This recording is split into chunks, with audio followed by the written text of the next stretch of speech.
কত মানুষ তাদের সন্তানকে হাইয়ার এডুকেটেড বানাইতে যাইয়া, সন্তানের ফিউচার গড়াইয়া দিতে যাইয়া সারা জীবন গাধার মতো কাটে। এমনকি আল্লাহকে সেজদা দেওয়ার সুযোগটা পর্যন্ত তাদের হয় না।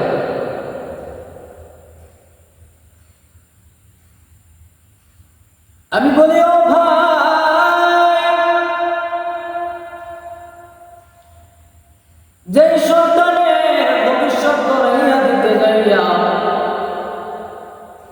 যে সন্তানের উচ্চ শিক্ষার জন্য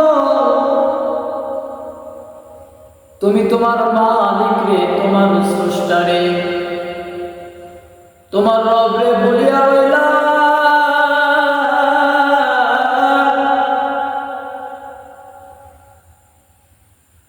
আজকে যদি তুমি মারা যাও তাহলে এই সন্তানগুলো তোমাকে ভুলে যাবে। দুনিয়ার কেউ তোমাকে স্মরণ রাখবে না, দুনিয়ার কারো জীবন তোমার জন্য থেমে থাকবে না। আজকে যেমন তারা খানা খাইতেছে, আগামীকালও খাবে,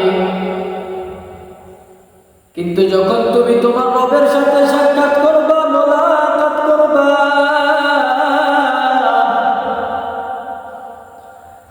তোমার রব যদি তোমার জিজ্ঞাসা করে, ও বান্দা, দুনিয়ায় তোমারে কত আদর করে বানাইছিলাম, কত সুন্দর করে বানাইছিলাম, আমার দেওয়া কত নাজ নেয়ামত তুমি ভোগ করছো, কত হরেক রকমের খাবার, কত আইটেমের খাবার তোমারে খাওয়াইছি। ও বান্দা, আমার জমিনে চলছো,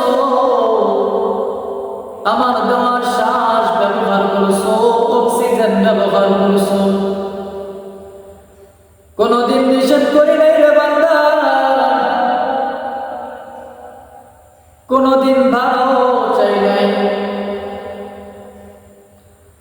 কিন্তু আজকে তুমি আমি রবের সাথে সাক্ষাৎ করতে আইছো রে বান্দা, বলো না তুমি আমি রবের জন্য কি নিয়ে আসছো? তখন বলো তো, ও ভাই বলো তোমার কি জবাব হবে? আল্লাহ পাক রব্বুল আলামিনের দরবারে, তোমার রবের দরবারে তুমি কি জবাব দেবে?